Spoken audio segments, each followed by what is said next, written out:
It's time to get up and time to start learning. Making no damn excuses. Lord have mercy.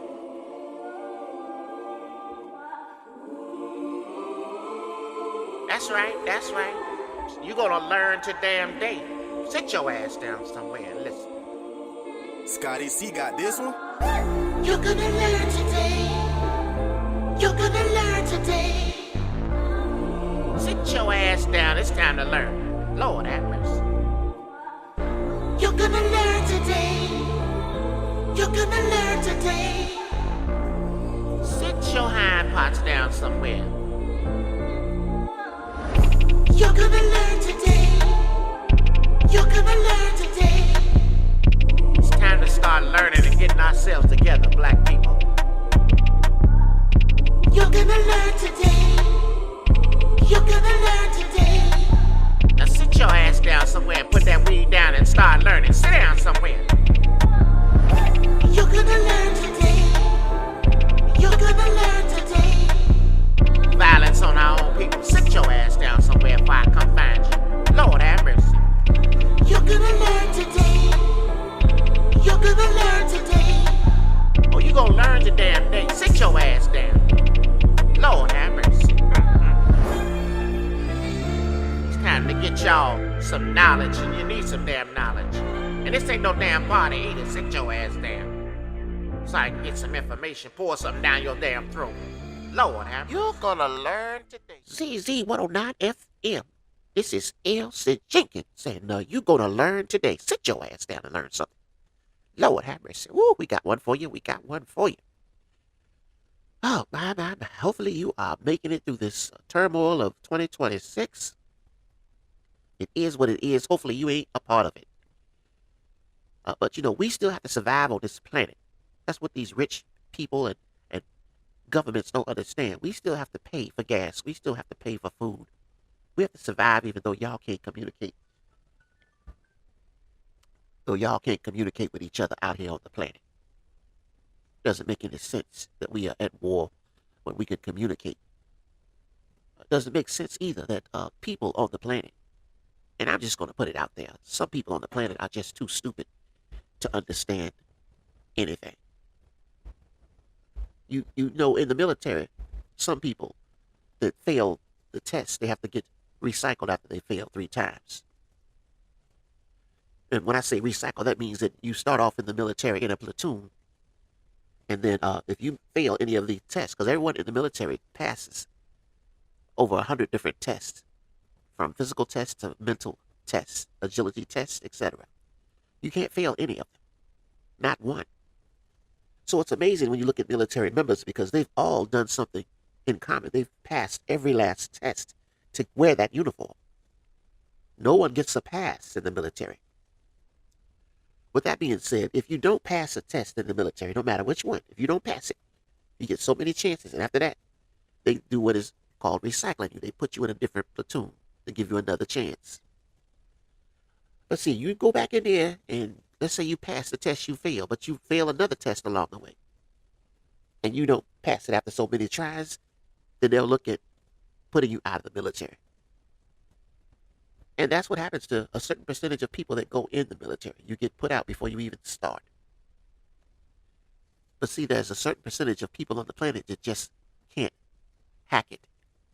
They can't accomplish what we all can accomplish out here. They just can't do it. I don't care how many times you try to retrain them. There's just a certain percentage of people that just don't get certain things. So I think one of those things that people don't get is financial discipline, having the discipline to be able to take your money and divvy it out properly. Looking the amount that you have left over and accepting that. And then trying to find a way to either bring in more income or just maintain that little bit you have. See, a lot of retired people, they can't bring in any more income, but they've got enough income to survive. So when they see that little amount that they now have, but everything else is covered, sometimes the retired people say, well, I'll just have to manage with this little bit that I have because there is no more unless I go out and get it. But that's where you have to be humble and say, well, it is what it is. But everything is covered. My bills are covered. Everything's covered. Might be a small amount, but it is what it is. Okay? It takes discipline to be able to look at that amount and say, wow, that's not very much after paying my bills, but that's all I have, and I'll work with it. It takes discipline. You see, the people around me, like Miss Bahamas and her boyfriend, you see, they don't get it. And there's some factors here that are putting them in that don't get it category. And they're young people. That's the problem with this scenario. They're young people. Now, they got their notice. They got 90 days to get the hells out of my damn life. That's right, 90 days. And I'm going to tell you how we got to this point. Prior to them coming here, they were out there in the world, just living. No type of structure. Just living. And when I say just living, I mean you have your bills, you have your money. But there's a way you can operate that there's no discipline in your managing of that money. So, what you can't do is partially pay people. That's a whole different scenario you're creating for yourself, where you partially pay the electric bill, partially pay this, partially pay your rent. On the next check, cover the rest of the rent, cover the rest of the bills. But in the meantime, the money you're not using to cover everything, you're taking chances with it. When I say taking chances, I mean some people are gambling. Some people are spending it on liquor. Some people are getting their weed. Because you want both, but you don't have the money for both. So you compromise that it's okay to just pay half of my electric bill and use the other half to buy weed. At least I get some weed. And then I'll go ahead and pay most of the rent. I'm short 100 or 200, but that's okay. I'll find some way to get that through maybe one of these internet apps that loan you money and get a loan from them. And then go ahead and pay the rest of that and then hold on to that loan money. I might be able to buy some more weed with that loan money. And then use some of that loan money to buy groceries since I'm kind of low and short on money. So you see how this is starting to build into a snowball. You're robbing Peter to pay Paul. And when you operate in this kind of window, there's a normalcy that comes in it. You think this is how things are. This is how we're supposed to live on the planet. I'm supposed to kind of rob Peter to pay Paul. And I think Paul is yourself in this scenario. You're robbing your bills from paying them to pay yourself. See, you're using the money that you didn't pay the bills to get you some weed, some liquor, to play prize picks to hopefully get a hit that's going to help you cover the bills. So you could have the money to cover the bills, but see, you're robbing Peter to pay Paul, which is yourself. And that's why we're in this situation. Now, the last location they had a slumlord. Now, you know, slumlords, they give you chance after chance after chance.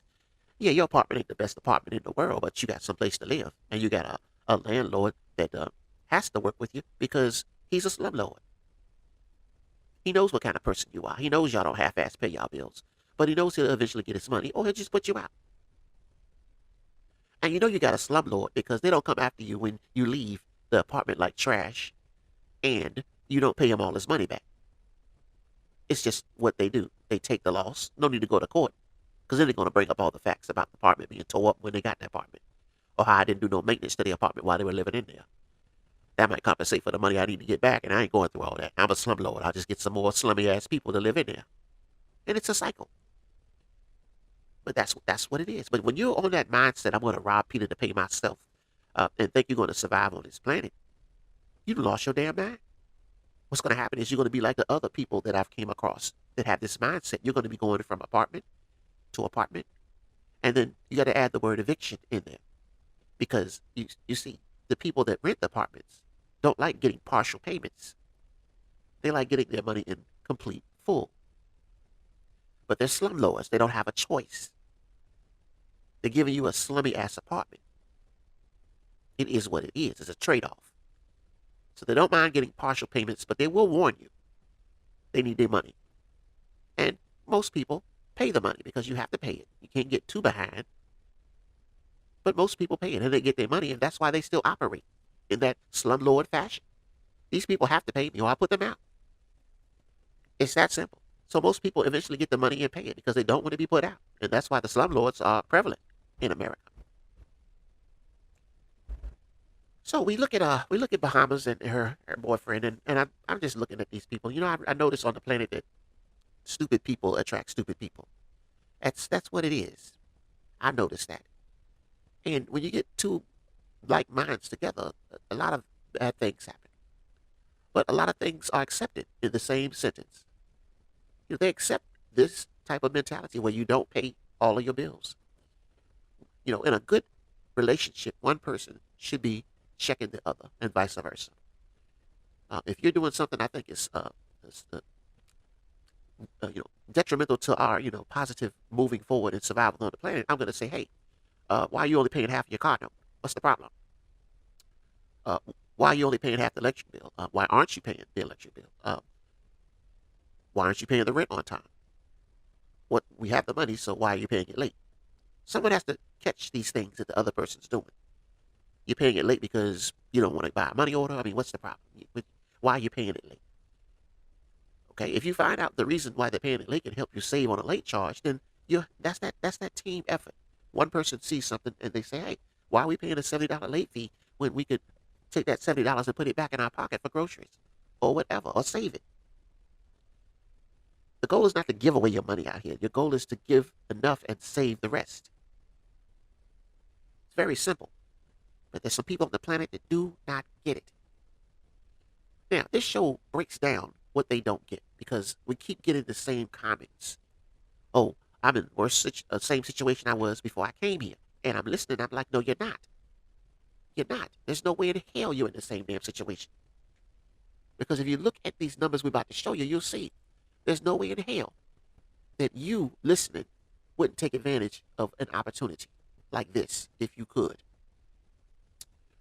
Now, when you think about incomes today, if you're a single parent out there, you know it's hard because it's just you. It's just your income and any child support you have and any other options you have out there. It's just you. There's nobody to help you when you're a single parent, mother or father. Single parents have it the hardest because it's just their income. You're blessed if you have an income that allows you to do it, and you're kind of cursed if your income is really just borderline unable to keep things afloat. You'll find yourself in the same window that Bahamas and her boyfriend found herself in, robbing Peter to pay yourself. And we know of some people like this. Now, the scenario that this other lady has, she has a autistic son. And people with autistic children really need help. They really need to be able to have a place to take their child with no cost so that their child can get some attention and the parent can get a break. It is very difficult to have an autistic child that has to be kind of babysitted 23 hours a day. The hours they're sleeping, they don't, but let's just say 20 hours a day. They have to be babysitted 20 hours a day, either by adult supervision at school or an adult at the house. But someone's got to be around them to kind of just make sure they're okay. But at the same token, that same single person's got to have an income. You got to work because the awesome scenario is you got a place to take them for free, but that's not the case. You got to pay for these services. You've got to pay. And the homes are not free renting. You got to pay the rent. You got to pay for your electric. You got to pay for your transportation. I mean, and you still have to deal with your autistic child. So this scenario is not a single person scenario, not the worst case scenario. This is a scenario where you have two incomes. This is a scenario that many of us over our lives deal with. Two income families. That means that if both people, we're making this easy for you because there's options where one person's making $6,000 a month and the other person's making $1,500 a month. It doesn't matter. That's $8,000. So someone of the two comes in there and they're killing it when it comes to income. But it's an overall good thing because you can live comfortably. Does anybody care when you look at that scenario if you respect each other and you care for each other? No, because it's just a matter of we're living, we're doing the best we both can do, and we come together and we be realistic about these bills we got to pay. So if you're making $6,000 a month, I'm pretty sure you're paying a majority of the bills. It makes sense. You're not going to expect the person making $1,500 a month to cover everything. $1,500 is not going to cover everything. It may cover some things, but it doesn't make any sense. And realistically, if someone you care for is your friend, you love them, why does it matter? The bills are paid. We have extra. Let's enjoy our lives. That's how it's done. in that kind of scenario. Now, if you're both making $6,000 a month, well, then beautiful. I mean, you can live on a higher plateau than most people. That's how it is. You can live on a higher plateau. You've got more money than most people. But you can also uh, take these same expenses and overextend yourself financially and still be as miserable as two people making $1,500 a month. Still as miserable. Because once you pass that financial threshold, you don't have any more money. You're overextended with your bills. And you're basically living check to check, regardless if you're making $6,000 a month or $1,500 a month. You got to make decisions on who to pay and who not to pay when you're overextended with your bills. So our scenario here is two people. And these two people are making a certain amount every 2 weeks. And every 2 weeks they get paid. But they have a certain amount they have to pay for bills. And that's where we're at here. Now, this scenario that we're looking at here is simple. We made it simple. $1,900 a month. That's the rent. You have two incomes that are $1,200 a month. The total amount is $2,400 a month. Now, well, I'm jumping ahead of myself. So let me look back here. Let's see here. All right. So when we think about our money here, most people don't have a scenario where you have six incomes in the house. And when I say six incomes, I'm talking about, you're starting off, you're renting a room, but you've got five other people renting rooms in that same location. Then that's five incomes. That's what it is. And you're splitting the cost. The cost to be wherever you are. Now, when you look at that, you cannot possibly be paying the same amount as if you were with another person with two incomes. Now, you have to be able to look at that and say that it's not possible for you to be paying the same amount, because 6 divided by whatever amount you have is a whole lot less than 2 divided by what amount you have. And that's what we're going to go ahead and break down for you today. So let's take a look at this scenario here, because you know what? It's not that hard to figure this thing out. All right, so the amount we're looking at, it's not a complicated amount here. Let's see here. What we got here? Lord, this is ridiculous. All right. Now, everybody's got a budget, and your budget is exactly how much money you have coming in. And most people have a certain amount coming in, and then that helps you determine what you can afford. You can afford to live in a big house, $3,000 a month, or you get a small house, $1,200 a month. But your budget helps you determine that. Our budget today is $3,000. $3,000. Not a bad scenario, but this is just a scenario to help you understand exactly the advantages and disadvantages of having 2 incomes or 6 incomes. We're making it simple. Because if everyone had 6 incomes in a house, we wouldn't worry about $700 electric bill. But when there's only 1 income or 2 incomes, and I heard it was last year. Young lady received her electric bill was $500, $600. She started crying. Yeah, you have to start crying. You get a $500 electric bill. Electric bill is usually $100, $120. And they've been going up, creeping up. But now, $500 electric bill, and you're not getting an increase in your income. We haven't received any increases. Everything else has been going up. Food's going up, electric's going up, rent's going up. Everything's going up, but our income we're receiving. And then it do give us a raise. It's 10 cents. And here I was supposed to do with a 10-cent raise. It's ridiculous. But our scenario here is simple. We've got a budget of $3,000. Now, the rent is $1,900. And believe it or not, that's almost the average now with this high-ass system out here for a 2-bedroom. Don't make any damn sense. $1,900. It used to be $900. It used to be $900 for a 2-bedroom.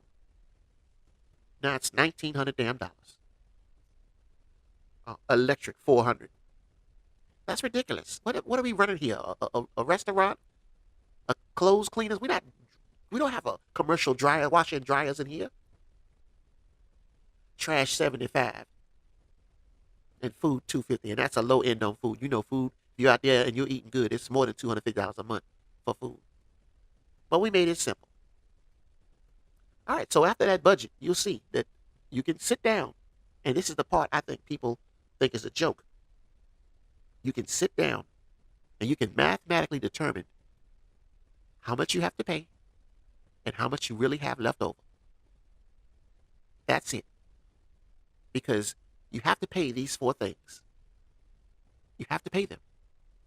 The rent's due on the first, the electric's usually due on the first, trash due on the first, and you buy your food to cover you for a whole month on payday. But once you pay these things, your savings that you have left over is $375. Now, $375 to get you to payday, that's almost the norm.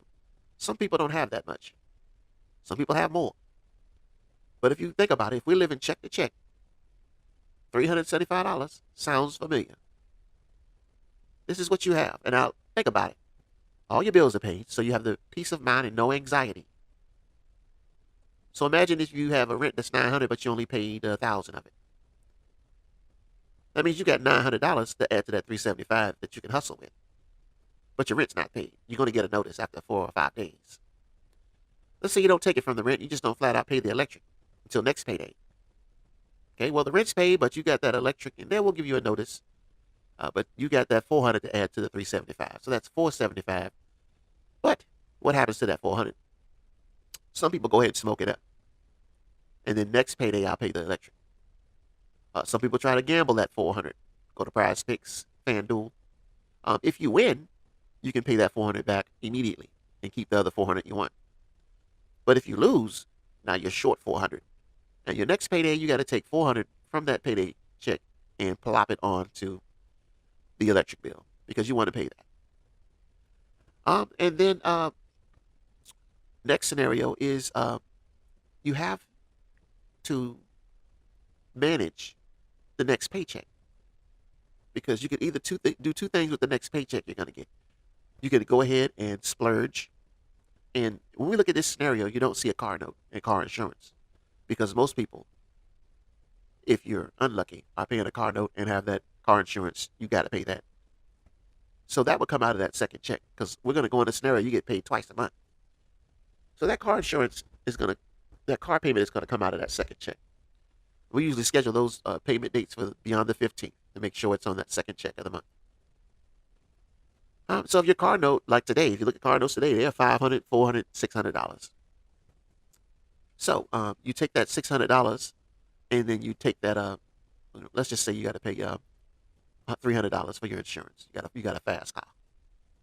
All right, so that's $900 coming out of your budget the next time you get paid. No big deal, but you don't want to be still owing rent or electric. You don't want to still be owing bills when you get paid on your second check because you got things you got to pay on your second check to get you over the hump for the next month to do it all over again. So this is where the problem lies in here because you look at this and you're like, should be a lot of money here. Should be more money than normal. You got two incomes coming in. In this case, it's $1,500 apiece. That's why it's $3,000. You've got two incomes coming in, so we should be able to have a little bit of extra, right? Well, let's take a look at this because this is where the problem is. This is where people are not being successful at. We're not factoring the fact that you're gambling. We're not factoring the fact that you're using marijuana.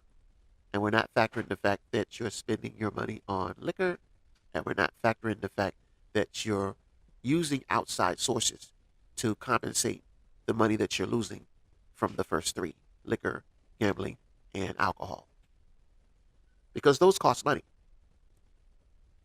Now, what's happening is that gambling part, that's the dangerous part because you're always reaching back into your account if you're not winning. And the problem with gambling is you can turn around and see that you've burnt up the $375 and now you don't have anything until payday. Well, sometimes we do this and we don't even consider the fact that we've got to get gas to get to work. We don't consider the fact that we have other little X, Y, and Z bills that come out of that $375 We haven't even paid yet. So this is where the problem kind of escalates. You've got what they had many years ago called the payday loans. So the payday loans, you would go ahead and take those loans out, and then when you got paid on payday, you pay them back.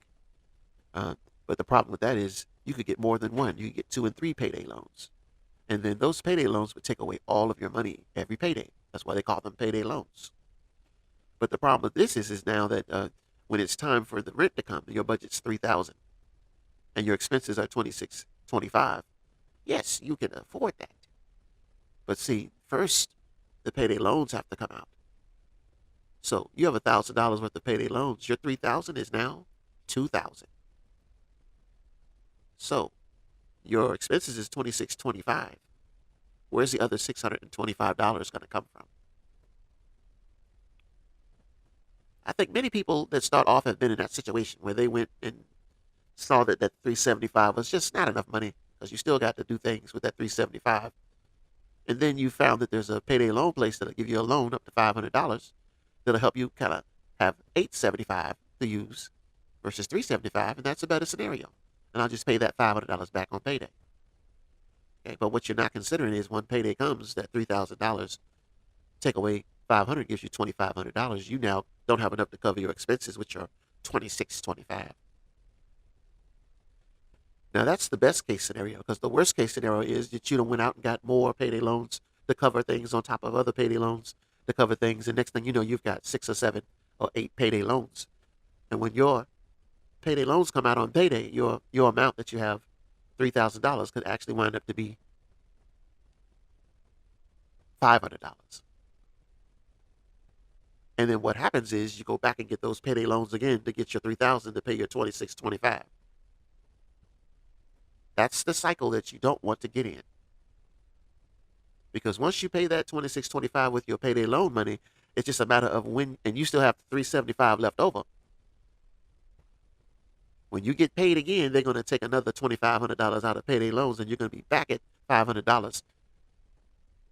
And unless you come into some money outside of the payday loans, let's say someone just says, here's $2,500. Don't ever go back to the payday loan people again.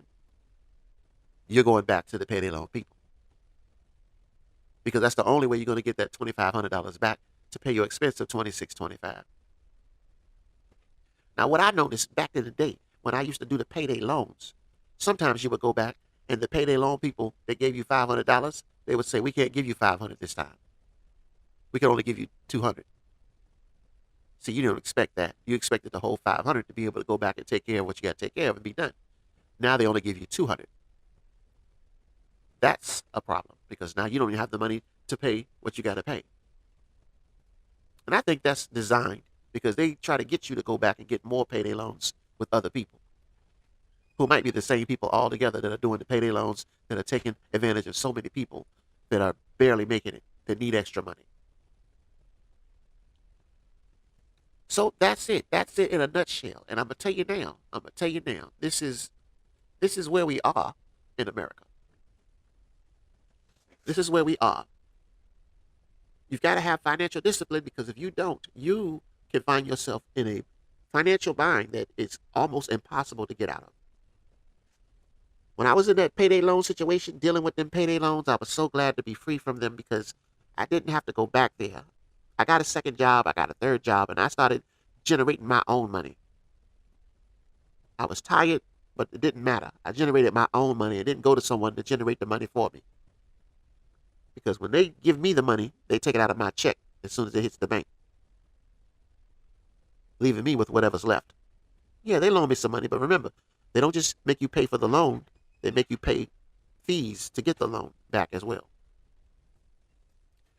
So this is a scenario here that the Bahamas done sat there and cried about. I'm going to tell you something. If you buy yourself, you're paying $3,000 a month. Okay? If you buy yourself, you're paying $3,000 a month. That's a scenario that we threw out there. Your expenses are $2,625. If you're making $3,000 a month, that means that your amount that you're saving is $375 because you make enough money to cover that. But you see, that $375 really doesn't seem like a whole lot of money. Some people look at that and say, I need to get a loan or something until payday. Well, see, that's where you can get caught up You'll have $800 because you got that $500 for payday. But guess what? If you go back there, they'll take that 500 out, and that 3,000 now turns into 2,500. And your expense is still the same, 26.25. Where's that extra $100 going to come from? If you don't have a second job and you don't get overtime, guess what? You're going to be short. Someone's not going to get paid. Now, this is where the advantage comes in with two people, because with two people, you don't have to pay $3,000 a piece. You pay $1,500 a piece. That's the difference. And when I say $1,500 a piece, I mean you have $1,500 that you both can take and use to pay the bills. So when you look at the expense, you've got two people putting together the money. And when you put the money together, you've got 13, 12, 50. You're sharing the expense. So before by yourself you had to pay $26.25, but when you have someone to help you out, okay, now you only got to pay $13.12. Okay, now that's good for you because now you have some money left over. Now, not as much, but it's something. And then if you look at the last scenario, when you have six incomes coming in,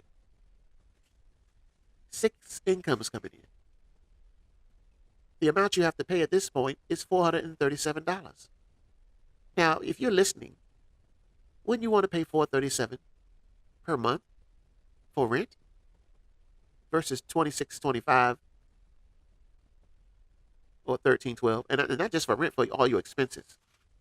In our expenses here, we had rent, electric, trash, and what was the last one we had? We had rent, electric, trash, and food. But your portion of that with six people is only $437.50. With two people, your expense for that is $13.12. And if you're by yourself, you're paying the entire expense of everything, which is $26.25. So you got to look at it this way. You know, two people working together, if you both split the bills, you're going to have extra money. One person, not so much. But six people, it's a big advantage and an opportunity for you to be able to save money. Now, to come in here and say that I'm not getting any, I'm not doing any better here than I was at my last location is ludicrous.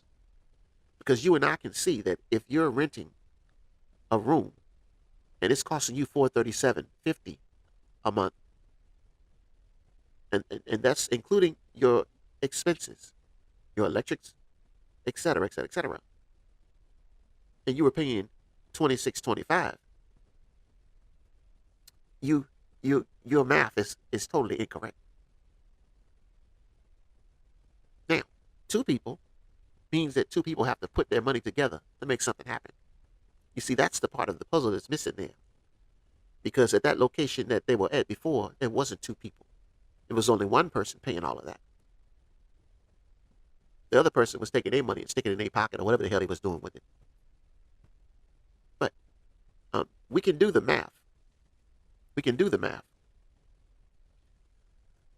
If the person that you're working with is making money, but they're not making enough money to cover everything, and they use the payday loans to get the money they need to cover everything, that means that when the payday loans hit their check, they're going to be short some money.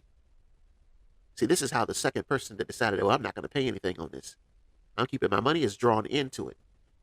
Because the first person now that had $1,500, once they start getting those payday loans to cover the amounts that they can't cover because their income doesn't cover all the expenses, their check, which is normally $1,500 a payday, is now $1,000 because the payday loan money comes right out. Now you can go back there and get that payday loan money again, or you can start haggling the person that lives with you to give me some money so I can pay this and pay that. Some people go back and get the loan. Some people go and haggle the person. But you know what it builds between the two? Anxiety and unhappiness. Because the way things are being managed when it comes to that money is difficult. It's difficult. It's hard to swallow. People are not comfortable when their finances aren't running smoothly. They're uncomfortable. It's anxiety and worry. And that's not the way you want to run things in life. You want to be able to sit back and be able to breathe and woosah that everything is taken care of. There's no worry, no anxiety. Worry and anxiety can wear on your body and can cause you to have a short life on this planet. You can't live in a world of worry and anxiety because your heart can only take but so much. And there are people that have had heart attacks and stroked out and heart failure over worry and anxiety. It's too much. It's called stress. And one person trying to handle an income without the right amount of money coming in is a stressful person. They're stressed all the time. Trying to maintain a household without a right amount of income is very, very difficult. As you can see here, if you're choosing to take any of your money that you have, that you're supposed to be using to pay your expenses with, to gamble, to buy liquor, to do anything outside of paying your bills. Because the grand rule is you got to pay your bills first. Car note, electric, rent, insurance, all those things have to be paid first before you go on vacation, before you go out having a wonderful shopping spree, a night on the town. It takes discipline to be able to choose between the two, because if you pay your bills first and see you only have $375 left, you hold that $375 10 times. That gives you $3,750. With $3,750, you now can go have a night on the town. You now can go on a shopping spree. You now can do X, Y, and Z. It's not going to take $3,750 to do any of that. But you have the discipline to wait 10 months and allow that $375 to grow. That's the difference here between anxiety-filled life and a life filled with confidence, no anxiety, no worries. You want more than $375 per month to put away, you have to work for it. You've got to find a way to get out here and build that income that you have coming in. You don't have to just be comfortable with $1,200 every 2 weeks. You pick up a second job, it could be $2,400 every 2 weeks. But $2,400 every 2 weeks is going to help you do a whole lot more things. And then you include their income on top of your $2,400 every 2 weeks. Now we're looking at an amount of money that allows you to be able to get out of that anxiety window, that stress zone, and allows you to save more money to be able to go on fun tours, shopping sprees, and do the things that you like to do outside of paying bills. It's not a hard scenario. Where I worked 3 jobs one time, but you know what? I just set myself a schedule, and I was where I had to be when it was time for me to be there. And then on my days off, in between jobs, when I had time off, I rested. And when it's time to get back on that grind, I grind. We have to realize that this is not forever. You know, working 2 jobs is not forever. Paying all these bills is not forever. You have to get out here and you have to realize that I'm doing this temporarily to meet a goal. Everyone should have some type of goal they're trying to meet. You meet these goals and you get out here and you find yourself not having to work 3 jobs, not having to work 2 jobs. You just work 1 job. But you got to set goals. So your goal might be to save up $10,000, $20,000, $30,000. Well, you do that easily when you work 2 jobs. Use 1 job to cover your expenses. The second job, you bank the money. You do it for 12 months, you make $12,000 to $20,000. It's that simple. In 1 year, you can make that kind of money. It's all up to you having the discipline to make sure you don't touch the money that you're trying to save. So we've looked at a couple things here, and we tried to understand why, we have people in this situation at the end. And you can see that if you don't have the discipline you need, you're not going to be successful. Last thing, look at this here. You've got these 2 beautiful cars here. You got the red car and you got the black car. But if you look at that red car, guess what? That's a nice car you got. You got a car payment of $400, and you got your insurance is $150. Okay. I can live with that. But what you don't understand, if you look at the other side of the spectrum, If you don't take care of that car you have and keep your insurance going on that car, if you lose that car, this is how important a car is today. If you're trying to do all these things we just talked about, if you don't take care of that car, then you can take a look at what's there to help you out. See that? UBER, Mr. Uber. Wish I thought of that because that company is making a lot of money. A lot of money. People needed rides and taxis for many, many years, but certain cities don't get it. They don't have no taxi programs in their cities. So Uber was that breaking ground through to help people get places without having to be in a damn taxi. And then you could be in a car and get in there and make money, taking people where they need to go. But the problem with Uber is this. Look at that. A round trip. $35 don't seem like a lot. $30 don't seem like a lot. $25 don't seem like a lot. But let's do the round trip on that. $25 is really $50 if you need to get back. $35 is $70 if you need to get back. So you got to add that return trip. You do that 5 days a week. In a whole month, you've paid $1,505 in Uber. That's a month. So you can imagine when you add this scenario to the one we're talking about, where you're paying where you're getting $3,000, but your expenses are $2,600, and you don't have a car. We didn't even look at where is the amount coming out for the Uber. If you don't have a car, where's the amount coming out for the car payment? Well, you're going to go to your second check to do that. See, remember, the second check is when you pay your car note. So you cover your bills. You only have $375 left, but that's okay because when payday comes again in 2 weeks, you're going to pay your car note. Now, please tell me, which one would you rather pay?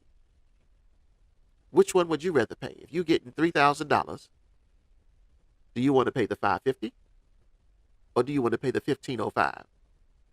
Because if you don't take care of your car, you're going to have to get to work somehow. There's Uber. And you can Uber 5 days a week and get to work and still get your check. But look how much you're paying a day, $70 a day. You go to work and make $100, you only made $30 that day. You still got to pay that $70 for the Uber. And you do that every day, that's 30 times 5. That means you made $150 that week. And Uber made $350 that week. This doesn't sound like the kind of scenario that we're going to win in if we're paying $70 round trip to get to work through Uber. But see, this is one of those areas that is taking away people's money. When they go back and look and they try to say, I'm in the same situation I was in before. Well, what situation was you in?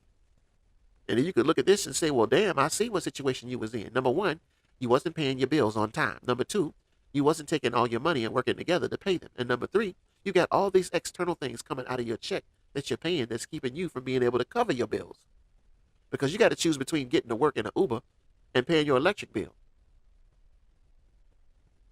Well, if I got $400 and I have left and I haven't paid the electric bill yet, and payday is another week or so around the corner, which one are you going to choose? Well, you don't work from home. You need to get to work. See, these kind of scenarios are what kind of mess people up. You're mismanaging everything. And then when you get to this point where you got to choose between getting to work or paying on a bill that's due, who knows what decision you're going to make. Whichever one you make, there's a consequence. There's a clear consequence as to what's going to happen when you got to choose between your $400 electric bill and getting to Uber 5 days, $70 round trip.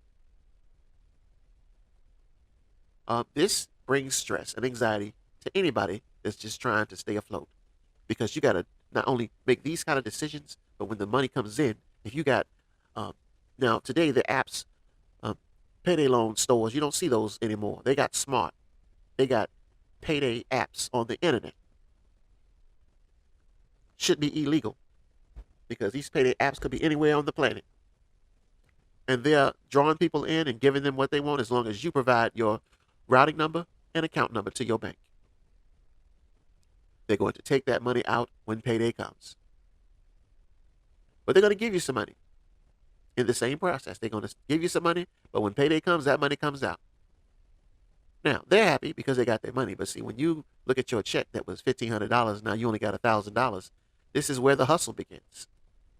This is why life is such a struggle and there's so much anxiety going on. And this may be the best case scenario because some people that get too overextended with those apps, once all the payday money comes out, they only have $100 or $200. And now you have to decide on going back and getting those payday loans again to get your money back to go and pay your bills. ZZ109FM, this is Elsie Jenkins.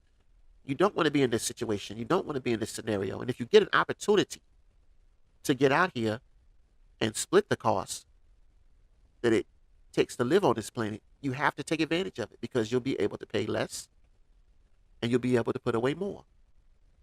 And we sit here and we can do the math until we're blue in the face. But the math is what it is. You're only paying $400 to cover all your expenses we mentioned.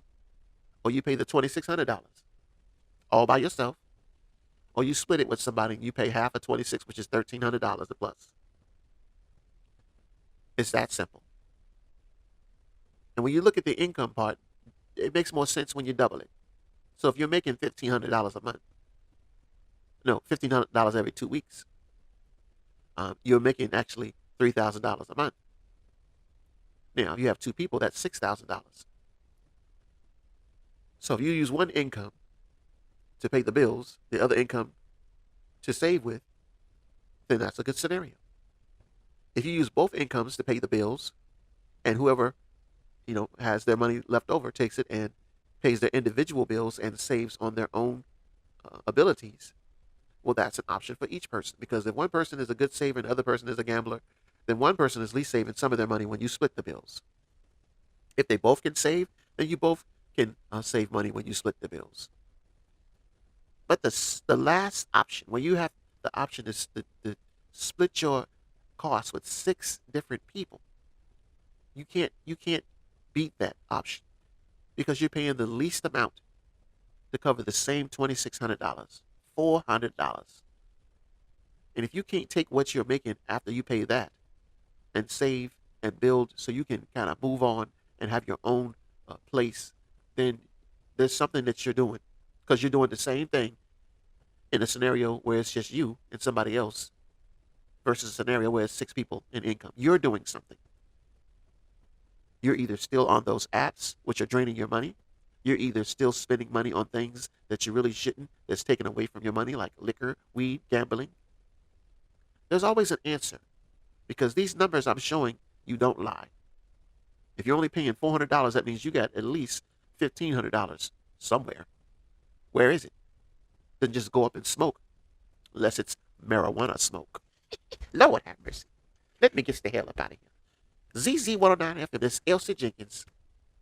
But the Bahamas is free, 90 days, and her and dumb Danny gotta go. But you know what? I'll tell you right now, if they don't change their ways, if they don't get off of those apps, if they don't come together and work together, you're gonna hear a show about the Bahamas and dumb Danny out there in the streets, homeless. Lord have mercy. And we don't want to see nobody out there. You got enough people out there. Look at some of these people I got here. Throughout the show, I was showing people out here with signs and stuff. But these people, you know what? They have the peace of mind that they ain't got no anxiety that they got to pay bills. I know they ain't paying no bills, sitting out here and sleeping in the streets. They may be wondering when they're going to eat again. That may be building anxiety. And when they're going to sleep somewhere comfortable, like a motel somewhere. But other than that, paying bills and doing the payday loan apps is the least of their worries. Lord have mercy. ZZ109FM, y'all have a beautiful, blessed rest of your day. Take care.